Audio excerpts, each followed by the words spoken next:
అందరికీ నమస్కారం. ముందుగా అలివేలు 2010 విద్యా పరిమళానికి స్వాగతం. ఈరోజు మనం చెప్పుకోబోయే టాపిక్ ఏంటంటే AP intermediate second year Sanskrit పోయిట్రీకి సంబంధించి సూక్తి రత్నాని క్లాస్ 3. ఇక క్లాస్లోకి వెళ్లే ముందుగా నిన్నటి కాలాంశం గురించి కాస్త పునశ్చరణ చేసి తదుపరి ఈరోజు ఈ క్లాస్లోకి వెళ్దామండి. నిన్నటి కాలాంశంలో మనం ఈ సూక్తి రత్నానికి సంబంధించి పబ్లిక్ ఎగ్జామ్ లో 8 మార్క్స్ ప్రతి పదార్థాలకి సంబంధించినటువంటి 4 శ్లోకాల్లో ఒక శ్లోకం గురించి నిన్నటి కాలాంశంలో చెప్పుకున్నాం. మరి ఈ రోజు 2వ శ్లోకం గురించి చూద్దాం. ఆ శ్లోకం ఏంటంటే, ఉద్యమం సాహసం ధైర్యం బుద్ధి శక్తి పరాక్రమః షడేతే యత్ర వర్తంతే తత్ర దేవః సహాయకృత్. మరొకసారి చూద్దామండి. ఉద్యమం సాహసం ధైర్యం బుద్ధి శక్తి పరాక్రమః షడేతే యత్ర వర్తంతే తత్ర దేవః సహాయకృత్. ఇది శ్లోకం. ఈ శ్లోకం యొక్క భావం ఏమిటంటే, ఏ మనిషి దగ్గర ఉద్యమం సాహసం బుద్ధి ధైర్యము అలాగే శక్తి పరాక్రమం ఈ 6 లక్షణాలు ఏ మనిషి దగ్గర అయితే ఉంటాయో ఆ మనిషికి తప్పకుండా దైవం సహాయం చేస్తుంది అని ఈ శ్లోకం యొక్క భావం. అంటే ఏ మనిషి దగ్గర అయితే ఉద్యమం సాహసం బుద్ధి ధైర్యం శక్తి అదేవిధంగా పరాక్రమం ఈ 6 లక్షణాలు ఏ మనిషి దగ్గర అయితే ఉంటాయో ఆ మనిషికి ఎప్పుడూ కూడా దైవం యొక్క సహాయం ఉంటుంది అని ఈ శ్లోకం యొక్క భావం. మరి ఈ శ్లోకం యొక్క ప్రతి పదార్థాన్ని చూసేటప్పుడు ముందుగా శ్లోకం మనకి కంఠస్థం చేయక్కర్లేకుండా అంటే బైహార్ట్ చేయక్కర్లేకుండా చక్కగా అర్థం అవ్వాలంటే దాంట్లో ఉన్న పదాలని శ్లోకంలో ఉన్నటువంటి పదాలని పద విభాగం చేసుకోగలిగితే చాలా సులభంగా శ్లోకం మనకి అర్థమవుతుంది. మనకి శ్లోకంలో ఉన్నటువంటి పదాలని పద విభాగం చేయాల్సిన పరిస్థితి ఏర్పడితే ఏమున్నాయి చూడండి. ఏంటి? ఉద్యమం సాహసం ధైర్యం బుద్ధి శక్తి పరాక్రమః షడ్ ఏతే యత్ర వర్తంతే తత్ర దేవః సహాయకృత్. ఇది పద విభాగం. ఈ పదాలకి అర్థం చెప్పుకోవాల్సి వస్తే ప్రతి పదార్థం అవుతుంది. ఉద్యమం అంటే ఉద్యమమే. సాహసం అంటే తెగువ. మరి ధైర్యమే. బుద్ధి అనే పదానికి అర్థం బుద్ధే, జ్ఞానం అని కూడా చెప్పుకోవచ్చు. అదేవిధంగా శక్తి అంటే సామర్థ్యము. పరాక్రమం అంటే వీరోచితంగా పోరాటం చేయటం. షడ్ ఏతే షట్ అంటే 6. షడ్ ఏతే ఈ 6 లక్షణాలు. యత్ర అనేటువంటిది అవ్యయం. యత్ర అనే పదానికి అర్థం ఏంటంటే ఎక్కడ. వర్తంతే ఎక్కడ వర్తంతే ఉంటాయో. ఏముంటాయి? ఈ పై చెప్పుకున్నటువంటి 6 లక్షణాలు కూడా ఉద్యమం సాహసము ధైర్యము బుద్ధి అలాగే శక్తి పరాక్రమం ఈ షడ్ ఏతే 6 లక్షణాలు కూడా ఎక్కడ వర్తంతే ఉంటాయో. ఎక్కడ ఉంటాయో. తత్ర అనేది కూడా అవ్యయంలోకి వస్తుంది. తత్ర అనే దానికి అర్థం ఏంటంటే అక్కడ. ఎక్కడైతే 6 లక్షణాలు ఉంటాయో తత్ర అక్కడ దేవః భగవంతుడు సహాయకృతు సహాయపడతాడు, సహాయంగా ఉంటాడు. ఎక్కడైతే 6 లక్షణాలు ఉంటాయో అక్కడ భగవంతుడు సహాయపడతాడు. ఇది ఈ శ్లోకం యొక్క ప్రతిపదార్థం. మరొకసారి ప్రతిపదార్థం చూస్తే ఏమని చెప్పుకోవచ్చండి? సాహసం, సాహసము. ధైర్యం, ధైర్య, ధైర్యము. బుద్ధి, బుద్ధి. శక్తి, శక్తి. పరాక్రమ, పరాక్రమ. షడేతే 6 లక్షణాలు. యత్ర, ఎక్కడ. వర్తంతి, ఉంటాయో. తత్ర, అక్కడ. దేవ, భగవంతుడు. సహాయకృత్, సహాయపడతాడు. ఇది ఈ శ్లోకం యొక్క ప్రతిపదార్థం. ఎప్పుడైతే మనకి ప్రతి పదానికి అర్థం తెలిసిందో దానికి చక్కగా భావం కూడా మనం చదవక్కర్లేకుండా రాసుకోగలుగుతాం. ఇది ఈ శ్లోకానికి ఉండేటువంటి ప్రతిపదార్థం, భావం. భావం ఏమని చెప్పుకోవచ్చు? ఇప్పుడు ఎక్కడైతే ఉద్యమము, సాహసము, ధైర్యము, బుద్ధి, శక్తి, పరాక్రమము అనేటువంటి 6 లక్షణాలు ఉంటాయో అక్కడ భగవంతుడు తప్పకుండా ఏం చేస్తాడు? సహాయం చేస్తాడు, సహకారంగా ఉంటాడు, తోడుగా ఉంటాడు. ఇది భావం. ఇక్కడ దాకా మీకు అర్థమైంది అనుకుంటున్నాను. అయితే కవి ఇంతే చెప్పాలనుకున్నాడా? దీని అంతరార్థం ఏంటి? అసలు అంతరార్థం ఏంటి? అసలు ఉద్యమం అంటే ఏంటి? సాహసం అంటే ఏంటి? ధైర్యం అంటే ఏంటి? బుద్ధి అంటే ఏంటి? శక్తి అంటే ఏంటి? పరాక్రమం అంటే ఏంటి? ఈ 6 లక్షణాల యొక్క అంతరార్థం ఏంటి అసలు? అంటే ఉద్యమం అనేటువంటిది అర్థానికి ఏంటంటే ప్రయత్నం అని చెప్పుకోవచ్చు. ఉద్యమం అంటే ప్రయత్నం. ప్రతి మనిషికి కూడా ఒక ఉద్యమం ఉంటుంది, ఉద్యమం ఉండాలి. కానీ ఆ ఉద్యమం ఎలా ఉంటుంది అంటే చివరి వరకు కూడా కొనసాగేలా ఉండాలి. ఎక్కడో భర్తృహరి చెప్పినట్టుగా, ఏనుగు లక్ష్మణ కవి చెప్పినట్టుగా, సుభాషితాల్లో చెప్పినట్టుగా, ఆరంభింపరు నీచ మానవుల విజ్ఞాయాస సంత్రస్తులై ఆరంభించి పరిత్యజింతురు మధ్యముల్. ప్రతి ఒక్కరికి కూడా ఏదో ప్రయత్నం ఉంటుంది, ఏదో అయిపోవాలని ఉంటుంది. చక్కగా కొన్ని సంకల్పాలు ఉంటాయి, కొన్ని లక్ష్యాలు ఉంటాయి.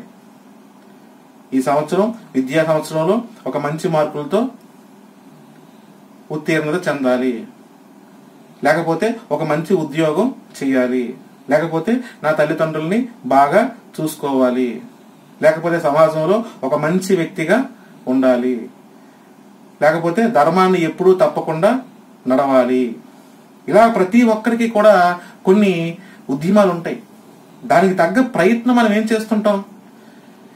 కొంతవరకు ఉంటాం, తర్వాత మధ్యలోనే విడిచిపెట్టేస్తాం. ఆ చివరి దాకా కొనసాగించే వాళ్ళు చాలా తక్కువగా ఉంటారు. కాబట్టి అందరికీ ఉద్యమం, ఈ 6 లక్షణాల్లో మొదటి లక్షణం ఉద్యమం అనేటువంటిది అందరికీ ఉంటుంది. ప్రయత్నం చేస్తారు, ఖచ్చితంగా ప్రయత్నం మొదలైతే పెడతారు. అది చివరి దాకా వెళ్తుందా లేదనేటువంటిది రెండవ ప్రశ్న. ప్రయత్నం అనేటువంటిది ప్రతి ఒక్కరూ మొదలు పెడతారు. నీచులు తప్ప మధ్యములు మొదలు పెడతారు ఖచ్చితంగా. అయితే ఈ ప్రయత్నం మొదలు పెట్టేటువంటి వాళ్ళు ఏదైతే ఉంటుందో, వాళ్ళకి ఏ సంకల్పాలు అయితే ఉంటాయో, వాళ్ళకి ఏ లక్ష్యాలు అయితే ఉంటాయో, విద్యార్థులకు ఉండేటువంటి లక్ష్యం ఏమిటి? విద్యలో ఉన్నటువంటి జ్ఞానాన్ని తెలుసుకోవాలి. మంచి సబ్జెక్ట్ ని, మార్కుల కంటే కూడా మార్పు చాలా ముఖ్యము. ఇది నా యొక్క ఉద్యమం. ఈ యొక్క విద్యా సంవత్సరం ద్వారా నేను నేను నేర్చుకోవాలనుకునేది ఏంటంటే, నేను సంపాదించేది ఏంటంటే మార్కుల కన్నా కూడా విద్య ద్వారా నాలో మార్పును సంపాదించాలి అనేది ఒక ప్రయత్నం అనుకుంటా. అందరికీ ఉంటాయి.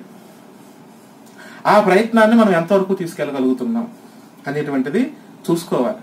కాబట్టి ప్రయత్నాన్ని విడిచిపెట్టకుండా ఉండాలంటే, మధ్యలో వదిలేయకుండా ఉండాలంటే రెండవ లక్షణం చాలా ముఖ్యమైనటువంటిది కవి యొక్క ఉద్దేశం.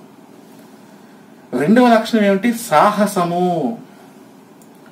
ఎందుకంటే ఈ సాహసం అనేటువంటిది లేకపోతే ఉద్యమం అనేటువంటిది ముందుకి వెళ్ళదు. ఎందుకంటే సాహసం అనే పదానికి అర్థం ఏం చెప్పుకున్నాం మనం? తెగువ అని చెప్పుకున్నాం. తెగువ అంటే అర్థం ఏంటంటే, ఈ సాహసం అనేటువంటిది మనం ఏదైతే ఉద్యమం అనుకుంటామో, మనం ఏదైతే లక్ష్యం అనుకుంటామో ఆ లక్ష్యంలో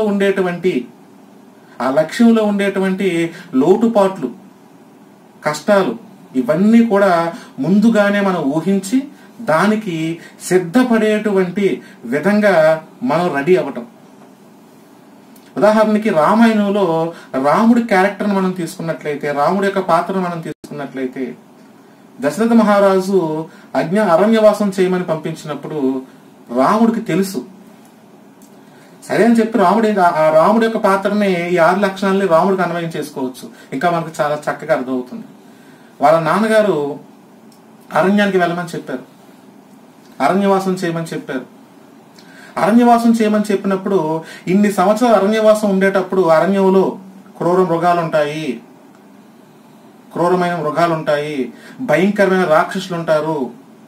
మనకి ఇక్కడ ఉన్నటువంటి సుఖాలు ఏమీ కూడా అక్కడ ఉండవు, కటిక నేల మీద పడుకోవాల్సిన పరిస్థితి ఏర్పడుతుంది. ఇలాంటివన్నీ కూడా ముందుగా రాముడు ఊహించి అలాంటి వాటికి తన యొక్క మనసుని దృఢపరుచుకుని వెళ్ళటం. అంటే రాబోయేటువంటి మనం ఒక పని చేసేటప్పుడు ముందు ఏం జరుగుతుందో, మంచి జరిగితే ఎలాగా, చెడు జరిగితే ఎలాగా అనేటప్పుడు, చెడు జరిగేటప్పుడు కానీ కష్టం ప్రమాదం వచ్చేటప్పుడు మనం ఏంటి పరిస్థితి అనేటప్పుడు ముందుగా ఊహించుకుని దానికి సిద్ధం అవటాన్ని తెగువ. ఎందుకంటే రాముడు అరణ్యానికి వెళ్ళేటప్పుడు చాలా మంది చూడండి, రామా నువ్వు అరణ్యంలో బ్రతకలేవు, నువ్వు నా జీవితాన్ని సాగించలేవు, నువ్వు చాలా కష్టాలు పడతావు, అరణ్యంలో మృగాలు ఉంటాయి, రాక్షసులు ఉంటారని ఎంతో మంది హెచ్చరించారు. అది ఎన్నో కష్టాలు వస్తాయని చెప్పి. అవన్నీ రాముడికి తెలుసు, ఆ ప్రమాదాలు వస్తాయని తెలుసు, కష్టాలు వస్తాయని తెలుసు. అయినప్పటికీ కూడా ఆ కష్టాలని, ఆ సమస్యలని, ఆ ప్రమాదాలను ఎలా ఎదుర్కోవాలో కూడా రాముడికి తెలుసు. అదే సాహసము. అలా అది తెలిసి ఉండి మనం దిగటం, అప్పుడు ప్రయత్నం మరింత ముందుకెళ్తుంది. కాబట్టి ప్రయత్నానికి 2వ లక్షణం ఏంటి? సాహసం అనేటువంటిది ఖచ్చితంగా తోడవ్వాలి. కాబట్టి ఉద్యమం, సాహసం అంటే అలా ఉండాలి. 3వది ధైర్యము. ధైర్యం అనేటువంటి దానికి అర్థం ఏంటి? ఒక సమస్య వచ్చినప్పుడు, నిజంగా ఒక ప్రమాదం వచ్చేసినప్పుడు వెంటనే మనం కృంగిపోకుండా, నీరసించుకుపోకుండా దాన్ని ఎదుర్కొనేటువంటి సామర్థ్యాన్ని కలిగి ఉండటం. ఇది సమస్య వచ్చినప్పుడు మాత్రమే కలిగి ఉండటం. ఎవరి దగ్గర అయితే సాహసం ఉంటుందో ఆ సాహసం ఉన్నటువంటి వాడికి సమస్య వచ్చినప్పుడు ధైర్యం ఉంటుంది. సాహసం ఎవరి దగ్గర అయితే ఉండదో ఆ సాహసం లేనటువంటి వాళ్ళకి సమస్య వచ్చినప్పుడు అధైర్యపడిపోతారు. ఎందుకంటే సాహసించి ముందుకు వెళ్ళాడు రాముడు. అరణ్యంలో క్రూర మృగాలు ఉంటాయని తెలుసు, అరణ్యంలో రాక్షసులు ఉంటారని తెలుసు. ఇప్పుడు వెళ్ళిపోయిన తర్వాత ఒకసారి అరణ్యంలోకి వెళ్ళిపోయిన తర్వాత ఒక రాక్షసు ఎదురుపడ్డది, ఒక రాక్షసుని జయించాల్సిన పరిస్థితి ఎదురుపడ్డాడు. అప్పుడు రాముడు ఎలా ఉంటాడు? నేను ఆల్రెడీ ముందుగా ఊహించాను, అరణ్యంలో రాక్షసులు ఉంటారని నాకు తెలుసు, కాబట్టి ఇప్పుడు ఇలా ఉన్నారని చెప్పి మనం అధైర్యపడక్కర్లొద్దు, దీన్ని ఎదుర్కొనే మార్గం ఏంటో చూద్దాం. ఇది ధైర్యంగా ఉండటం. కాబట్టి ఎలాంటి సమస్యల్లోనైనా సరే, ఎలాంటి కష్టాల్లోనైనా సరే మనిషి అనేటువంటి వాడు అధైర్యపడిపోకూడదు, ధైర్యాన్ని కలిగి ఉండాలి, కృంగిపోకూడదు. కాబట్టి 3వ లక్షణం ఏంటంటే ధైర్యాన్ని కలిగి ఉండాలి. ఇక 4వది బుద్ధి. ఎందుకంటే ఒక మనిషి యొక్క వ్యక్తిత్వం ఎక్కడ బయటపడుతుందంటే, మనిషి సుఖంగా ఉన్నప్పుడు, సంతోషంగా ఉన్నప్పుడు కంటే కూడా కష్టంలో ఉన్నప్పుడు, సమస్య వచ్చినప్పుడే ఆ మనిషి యొక్క వ్యక్తిత్వం ఎక్కువగా బయటపడుతుందని చెప్పి కవుల యొక్క భావన. ఎందుకంటే ఒక సమస్య వచ్చినప్పుడు, ఒక కష్టం వచ్చినప్పుడు ఆ మనిషి ఆ సమస్య నుంచి, ఆ కష్టం నుంచి బయటపడడానికి ఆ మనిషి ఎంచుకునే మార్గం ఏదైతే ఉంటుందో ఆ మార్గంలోనే బుద్ధి కుశలత చూపించాలి. అక్కడే మనిషి యొక్క వ్యక్తిత్వం బయటపడుతుంది. ఒక భయంకరమైన సమస్య వచ్చింది, ఆ సమస్య వచ్చినప్పుడు వెంటనే ఆ సమస్య నుంచి బయటపడాలని ప్రతి మనిషి అనుకుంటాడు. ఆ అనుకున్నప్పుడు దానికోసం నువ్వు ఎంచుకునే మార్గం ఏదైతే ఉందో ఆ మార్గంలోనే మన వ్యక్తిత్వం అనేటువంటిది బయటపడుతుంది. ఒక్కోసారి అధర్మ మార్గం ఎంచుకుంటాం, చెడ్డ మార్గాలు ఎంచుకుంటాం, ఒక్కోసారి మంచి మార్గం ఎంచుకుంటాం. కాబట్టి అక్కడ బుద్ధి కుశలత ఉండాలి. ఒక సమస్య వచ్చినప్పుడు, ఒక ఉద్యమం, ఒక ప్రయత్నం చేసేటప్పుడు, ఒక సమస్య ఉన్నప్పుడు, ఒక కష్టం వచ్చినప్పుడు బుద్ధి ఉండాలి. బుద్ధి అంటే జ్ఞానము, విజ్ఞానము. బుద్ధి అంటే విజ్ఞానము. ఏది మంచో ఏది చెడు, ఈ మార్గం, ఇప్పుడు ఈ కష్టం వచ్చింది కాబట్టి, కష్టం వచ్చిందని చెప్పి ఈ మార్గం ఎంచుకుంటే సరైనది కాదు, ఈ మార్గాన్నే ఎంచుకుందాం, ఖచ్చితంగా ఈ మార్గాన్నే ఎంచుకుందాం అని చెప్పి అక్కడ బుద్ధి కుశలత ఏర్పడాలి. ఎందుకంటే ప్రతి సమస్యకి కూడా ఒక మంచి మార్గం ఉంటుంది, ఒక చెడు మార్గం ఉంటుంది. ఆ సమస్య నుంచి ఏదో రకంగా బయటపడిపోవాలనుకునేటువంటి ఆలోచన వచ్చినప్పుడు మనం ఎక్కువగా చెడు మార్గాన్ని ఎంచుకుంటే అక్కడ మన బుద్ధి పని చేయలేదని లెక్క. కాబట్టి బుద్ధి ఉండాలి. బుద్ధి ఉండాలంటే ఎలాంటి సమస్యలోనైనా సరే, ఎలాంటి పరిస్థితుల్లోనైనా సరే, మంచి పరిస్థితుల్లోనైనా సరే, చెడు పరిస్థితుల్లోనైనా సరే మనం తీసుకునే నిర్ణయాలు విజ్ఞానంతో కూడి ఉండాలి, జ్ఞానంతో కూడి ఉండాలి. ఎప్పుడు కూడా మనల్ని అధర్మం వైపుకి నడిపించేటువంటి విధంగా ఉండకూడదు. ఇది బుద్ధి. రాముడు తీసుకున్న నిర్ణయం ఎప్పుడు కూడా అధర్మబద్ధంగా లేదు. రాముడి యొక్క ఆలోచనలు ఎప్పుడు కూడా బుద్ధికి సంబంధించినటువంటివి, ఎప్పుడు చాలా ఉన్నతంగా ఉండేవి. కాబట్టి 4వది బుద్ధి. ఉద్యమం కోసం చెప్పుకున్నాం, సాహసం కోసం చెప్పుకున్నాం, ధైర్యం కోసం చెప్పుకున్నాం, బుద్ధి కోసం చెప్పుకున్నాం. ఇంకా 5వది శక్తి. ఇక్కడ శక్తి అనే పదానికి అర్థం ఏంటంటే శారీరక శక్తి కాదు. శారీరక శక్తి కంటే బలమైనది మానసిక శక్తి బలం. ఎందుకంటే శారీరకంగా మనం ఎంత బలంగా ఉన్నాం అన్నది ఇంపార్టెంట్ కాదు. శారీరకంగా కంటే కూడా మానసికంగా మనం దృఢంగా ఉండగలిగితే అది నిజంగా మనల్ని విజయ తీరాలకు చేరుస్తుంది. రాముడు మానసికంగా చాలా బలవంతుడు. ఒక స్వామి వివేకానంద మానసికంగా బలవంతుడు. ఇలాంటి గొప్ప గొప్ప ప్రొఫెక్ట్స్ అందరూ కూడా, గొప్ప గొప్ప మహాత్ములు అందరూ కూడా శారీరకంగా కంటే కూడా శారీరకంగా ఎంత దృఢంగా ఉంటారో అంతకి 100 రెట్లు వాళ్ళు మానసికంగా దృఢంగా ఉంటారు. ఇక్కడ శక్తి అనే పదానికి అర్థం ఏంటంటే ఎలాంటి పరిస్థితుల్లోనైనా సరే నువ్వు మానసికంగా చాలా దృఢంగా ఉండాలి. ఎలాంటి పరిస్థితుల్లోనైనా సరే నువ్వు మానసికంగా చాలా దృఢంగా ఉండాలి. మానసికంగా బలంగా ఉన్నప్పుడు మనం శారీరకంగా బలహీనంగా ఉన్నా కూడా మనం తప్పకుండా విజయాన్ని సాధిస్తాము. ఇది శక్తి అంటే శారీరకంగా తీసుకోవడం కాదు. శారీరకంగా ఎంత బలంగా ఉండాలో మానసికంగా కూడా అంతకు మించి బలంగా ఉండాలని చెప్పటం. ఇంకా చివరిది పరాక్రమ. పరాక్రమం అంటే వీరోచితంగా పోరాటం చేయటం. భయం వేస్తుందని చెప్పి వచ్చేయటం కాదు. అయితే వీర మరణమో లేకపోతే విజయమో. ఇక ఎప్పుడు కూడా వెన్ను చూపించేటువంటి విధంగా కాదు, రొమ్ము చూపించి ముందుకు వెళ్ళేటువంటి పరాక్రమాన్ని ప్రదర్శించగలగటం. ఇలాంటి లక్షణాలు ఎప్పుడైతే నీలో ఉంటాయో అలాంటి వాడు పక్కన ఎప్పుడు కూడా దైవం సహాయపడుతుంది. అది రాముడికి నిరంతరం ఆ 6 లక్షణాలు రాముల్లో నిరంతరం ఉన్నాయి కాబట్టి రాముడికి ఎప్పుడు కూడా భగవంతుడు సహాయపడ్డాడు. ఎలా సహాయపడ్డాడు? అడుగడుగునా కూడా అరణ్యంలోకి అడుగుపెట్టినప్పటి నుంచి రావణాసురుని చంపి సీతాదేవిని తీసుకొచ్చేంత వరకు ప్రతి చోట రాముడికి భగవంతుడు ఏదో ఒక రూపంలో సహాయపడుతూనే ఉన్నాడు. కొన్ని లక్షల మంది వానర సైన్యం రూపంలో కూడా భగవంతుడికి సహాయపడ్డారు అంటే, భగవంతుడు సహాయపడ్డాడంటే కారణం రాముల్లో ఈ 6 లక్షణాలు పుష్కలంగా ఉన్నాయి కాబట్టి మనలో కూడా ఈ 6 లక్షణాలు ఉంటే భగవంతుడు ఎప్పుడు కూడా మనకి సహాయపడతాడు అనేటువంటి ఒక గొప్ప అర్థాన్ని, అంతరార్థాన్ని కవి ఈ శ్లోకం ద్వారా ఉద్యమం, సాహసం, ధైర్యం, బుద్ధి, శక్తి, పరాక్రమ షడేతే ఎత్ర వర్తంతే తత్ర దేవ సహాయకృత అనేటువంటి శ్లోకంలో మనకి చెప్పడం. అందుకోసం మన రాముడి యొక్క పాత్రని ఉదాహరణగా తీసుకున్నాం. అయితే ఇక్కడ ఈ 6 లక్షణాలు ఏంటంటే మనిషి స్వధర్మంగా జీవించడానికి, ఒక మనిషి స్వధర్మంగా జీవించడానికి, ధర్మబద్ధంగా జీవించడానికి, స్వధర్మాన్ని ఆచరించడానికి ఇవి మనకి ఆయుధాలు. ఈ 6 లక్షణాలు మనిషి పాలిట ఆయుధాలుగా తీసుకోవాలి. అవి ఈ 6 లక్షణాలు నిరంతరం మీతో ఉన్నట్లయితే మీరున్నంత వరకు మీకు దైవం సహాయపడతాడు. చివరికి మీరే దైవంగా మారిపోతారు.